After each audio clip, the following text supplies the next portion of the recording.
हैं कि लोग क्या कह रहे हैं। हमने 3 सवाल पूछे थे और जरा जरा उनका रुझान जरा दिखाइए, क्या कह रहे हैं लोग। नीतीश और नायडू के दबाव में मोदी यूनिफॉर्म सिविल कोड लाएंगे या नहीं, ये हमने पहला सवाल पूछा था और इसके जवाब में करीब 40% लोग कह रहे हैं कि नीतीश नायडू का कोई दबाव नहीं चलेगा और 57% लोग कह रहे हैं कि मोदी हर कीमत पर यूसीसी लाएंगे।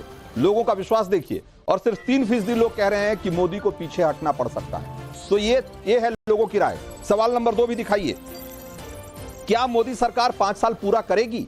जिस तरह का सवाल उठा रहे हैं विपक्ष के लोग, उसके जवाब में लोग क्या कह रहे हैं। 93% लोग कह रहे हैं कि जरूर 5 साल पूरा करेगी और सिर्फ 5% लोग ऐसे हैं करीब करीब जो ये कहते हैं कि जैसे तैसे 5 साल पूरा करेगी और 1.8% लोग कहते हैं कि इंडी वाले बीच में बहुमत जुटा ले सकते हैं। तो ये है लोगों की राय, लोगों का परसेप्शन कि सरकार की मजबूती और कमजोरी का जब सवाल उठ रहा है तो उसमें लोग क्या सोच रहे हैं वो भी हम आपको दिखा रहे हैं। और तीसरे सवाल के जवाब में लोग क्या कह रहे हैं, मोदी सरकार पर गठबंधन के साथियों का दबाव दिखता है क्या, अभी से उसकी शुरुआत हो गई है क्या? तो इसके जवाब में लोग कह रहे हैं 84% कि मोदी पर कोई दबाव नहीं चलेगा, किसी तरह का कोई दबाव नहीं है और आने वाले दिनों में दबाव बढ़ सकता है, अभी नहीं दिख रहा है लेकिन आने वाले दिनों में दबाव बढ़ सकता है, ऐसा मानने वाले लोग 11% लोग हैं और 4% लोग कहते हैं कि मोदी को समझौता करना पड़ेगा। तो ये है लोगों की राय। और अब जरा इस लोगों की राय को शामिल करते हुए चलते हैं उस सवाल पे वरुण पुरोहित के पास। वरुण पुरोहित, सरकार की तरफ से ये स्पष्ट कर दिया गया है कि उनके एजेंडे में यूसीसी और वन नेशन वन इलेक्शन था और वो अब भी है। आप इसके खिलाफ चुनाव लड़े थे, उसके बावजूद मैंडेट मिला और सरकार अपने एजेंडे पर कायम है, क्या कहना है आपका? रंजीत कुमार जी, मैंने आपको पहले भी कहा ये अपने उसी एजेंडे पे रहेंगे, रिजिड रहेंगे तो ये सरकार नहीं चलेगी। और आप कह रहे हो समझौता तो हो ही गया, जब भी तो नायडू और नीतीश कुमार से साथ मिलकर बनाए, उसके बाद मोदी सरकार नहीं है, एनडीए सरकार हो गई। ये तो मोदी की गारंटी हो रही थी, ये हो रही थी, वो बोले देंगे मोदी की गारंटी है, नहीं बोले नहीं पाएंगे। मैं बता रहा हूं ना, मेरी बात तो सुन लो, तो लोकतंत्र में मानी जाती है। आप मेरी बात को सुन लो, मैं आपके सर्वे पे नहीं जाना चाह रहा हूँ, मैं आपको फिर बता रहा हूं, अगर इन्होंने अपनी प्रॉपर्टीज को नहीं बदला, जैसे एक केमिस्ट्री में होता है अपनी प्रॉपर्टीज, अगर ये नहीं बदलेंगे तो ये सरकार नहीं चलेगी।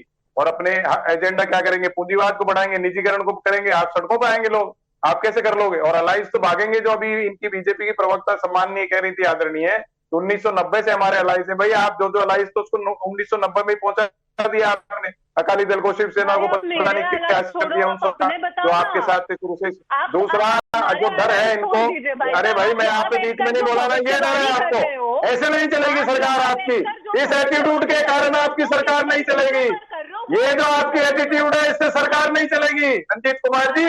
ये जो इनका एटीट्यूड चल रहा है ना, दूसरे को बोलने मत दो, दूसरे की सुनो मत, इस मानसिकता के कारण इनकी सरकार नहीं चलेगी। मैंने आपको कहा, इन्होंने प्रूव कर दिया टीवी के ऊपर, सरकार नहीं चलेगी क्योंकि इनकी मानसिकता नहीं बदलेगी। वरुण पुरोहित, आपने 145 और 206 पे सरकार चला ली, लेकिन 240 वाली सरकार नहीं चलेगी। अगर आपको याद हो तो बता दीजिए कि आखिरी बार 240 कब आई थी? आप नहीं, आपकी आखिरी बार 240 कब आई थी? मनमोहन सिंह जी की सरकार हो, अटल जी की सरकार हो, अटल जी और मनमोहन सिंह जी मैं नहीं करते थे, रिजिड नहीं थे, हमसे चलाई थी सरकार कि भाई 240 वाली सरकार नहीं चलेगी। आपकी 145 वाली 206 वाली चल रही थी।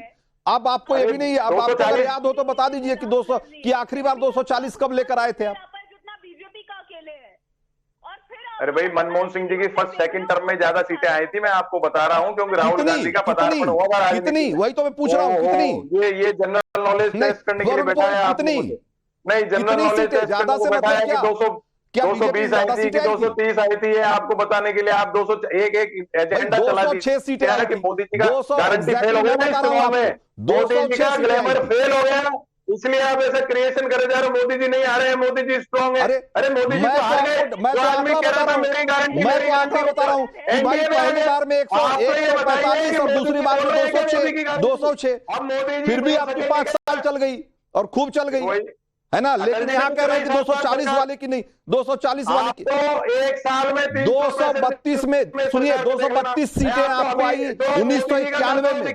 वरुण पुरोहित याद करिए, 1991 में आप पॉलिटिक्स में थे भी या नहीं, मुझे नहीं मालूम, कम से कम मैं पत्रकारिता में नहीं था, ये मैं बता रहा हूं आपको। तब आपकी 232 सीटें आई थी 1991 में, ठीक है ना, तब भी 240 नहीं थी, 240 नहीं थी। आप क्या प्रूव करना चाह रहे हो कि भाई मैं ये प्रूव करना चाह रहा हूं, मैं ये प्रूव करना चाह रहा हूं, मैं ये प्रूव करना चाह रहा हूं कि जब आप 1991 से लेकर अभी तक 240 कभी नहीं ला पाए और आप 4 बार सरकार बना लिए, जो 240 लेकर आया उसको 1/3 पीएम कह रहे हैं आप। जो 240 लेकर के आया विपक्ष के कारण लेके आया, उसमें अधिकांश 50 सीटें तो कम से कम कांग्रेस बैकग्राउंड की होंगी, कांग्रेस बैकग्राउंड के सांसद होंगे। आप टोटल कर लेना, रिसर्च कर लेना आप। राजकुमार बाटी, फिर तो विपक्ष को जो है वो जब सेलिब्रेशन हो रहा था बीजेपी का तो उसमें शामिल होना चाहिए था, आपको क्रेडिट लेना चाहिए था कि भाई आपकी जीत में हमारा भी योगदान है और इसमें आपको उस खुशी में शामिल होना चाहिए था। वरुण पुरोहित कह रहे हैं कि भाई विपक्ष की वजह से आया, आप लोग उस सेलिब्रेशन में गए ही नहीं।